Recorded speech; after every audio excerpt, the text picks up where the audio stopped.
The Digimon Anime Portal, a new official website dedicated to Digimon anime information, has officially launched. The site will cover various anime-related products, events, and more, while also providing a directory of Digimon anime series with links to their respective official websites.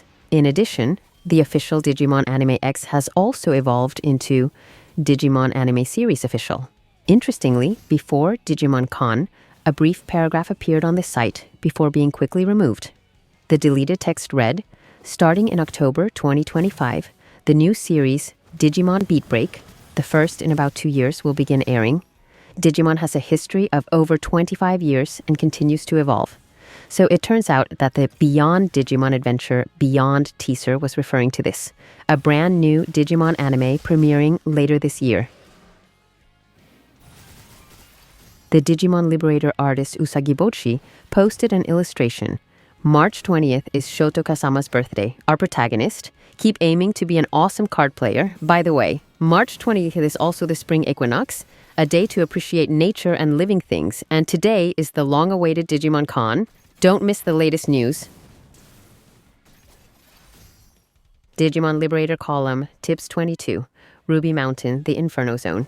The VR game, Digimon Liberator, is set in a virtual world called Lacuna, which has various landscapes and cities.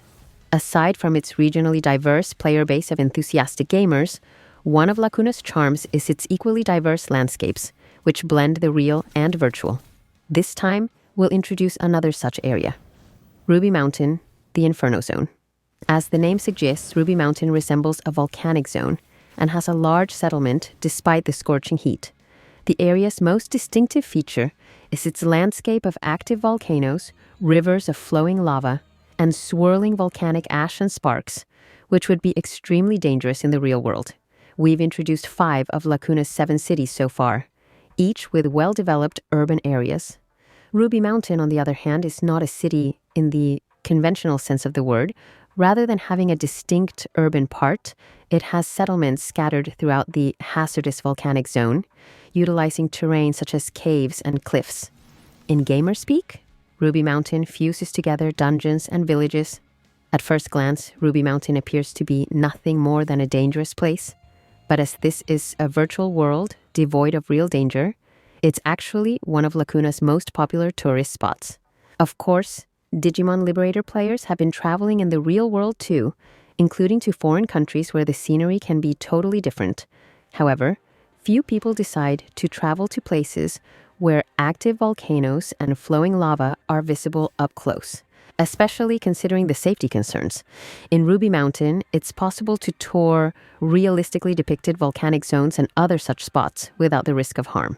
Unfortunately, temperature can't be felt in the virtual world, so it must be left to the imagination to sense how scorching the lava and billowing air might be.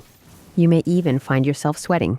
The virtual world offers experiences and extraordinary moments that are impossible in real life, setting it apart from a typical gaming experience. Aside from the magnificent scenery, there are a plethora of activities that offer endless enjoyment and enhance the area's charm. Firstly, the settlements scattered across Ruby Mountain, of course, have NPCs, some of which run shops. One place worth mentioning is the Scorching Soup, a ramen shop run by an NPC dressed in Miramon cosplay. While you can't actually eat the ramen in the shop, you can enjoy a mini-game where you run the shop part-time. It's so popular that players flock to the shop every day. There are also a few small stalls selling food, drinks, and souvenirs, creating a festival-like atmosphere, which you wouldn't imagine given the volcanic location. For players who prioritize in-game items, emotes that launch fireworks, and emotes that cause explosions behind the player are available for purchase exclusively at stalls in Ruby Mountain. Because these emotes involve flashy effects, players can use them to interact with others and liven up events. If battles aren't your thing and you just want to have fun interacting with other players, then you might want to visit Ruby Mountain to get these emotes. Additionally, at the volcano in the center of the area, there's a seemingly dangerous activity, jumping straight into the crater. By jumping into the crater, you can access a special area where you can interact with NPCs and participate in a mini-event to obtain commemorative items. Even after the conclusion of the mini-event, some players become hooked on jumping into the crater, an experience only possible in this area, and repeatedly take the plunge. Because such scenes are common, players who first step foot in Ruby Mountain may be bewildered by this overwhelmingly peculiar spectacle. Apparently, there are player-organized events where participants compete to see who can dive into the crater with the most beautiful form. Lapis Marine would probably be a more sensible venue, but let's not rain on their parade.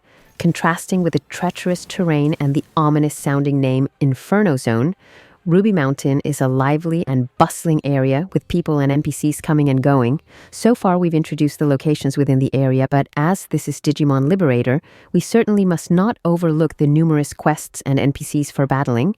Compared to other areas, battles with NPCs stationed in Ruby Mountain unfold in unusual situations. Battles are rarely fought under conventional rules. Instead, they almost always feature some kind of restriction or special rule. To give some examples, once every 2 turns, 1 card from your security stack is trashed at the end of your opponent's turn. Digimon moved from the breeding area and Digimon that are played are deleted after 2 turns. Battles take place under rules that directly affect the battle area or security. These incendiary special rules are another thing that ties in with the zone's moniker.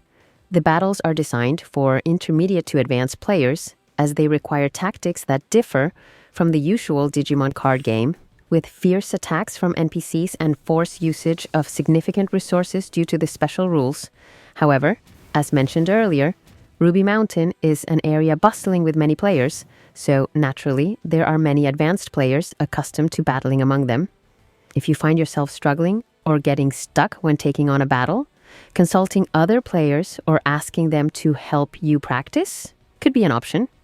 Ruby Mountain is lively with battles, locations, and user interactions, not to mention Digimon Liberator's main scenario.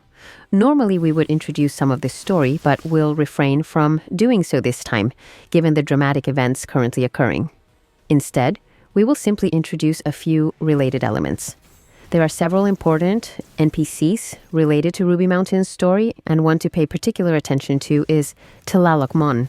Tlalocmon is a Digimon that rules over rain and thunder, so it seems a little out of place in the Inferno Zone, where blazing lava is flowing everywhere. Why is it in Ruby Mountain? What is its purpose? Please visit for yourself to uncover the secret as you follow the story. Moreover, in the quest-exclusive server that you'll visit in the main scenario, you'll witness the lava that's so prominent in Ruby Mountain, cooled and solidified, transforming the area into a desolate wasteland. While shocking events aren't unusual in the story, a drastic transformation of an entire area's environment is unprecedented. Why would such events occur in Ruby Mountain, and what happens within the transformed area? To find out is another reason for players to visit the area. These points are key elements in Ruby Mountain's main scenario. We hope players will dive in and discover the reasons behind the transformation, along with the adventures and events that await. The Inferno Zone is an atmospheric place, thanks to its exciting activities, battles, and lively user interactions. To maximize your enjoyment of Lacuna's virtual world, be sure to visit this place at least once to experience its charm.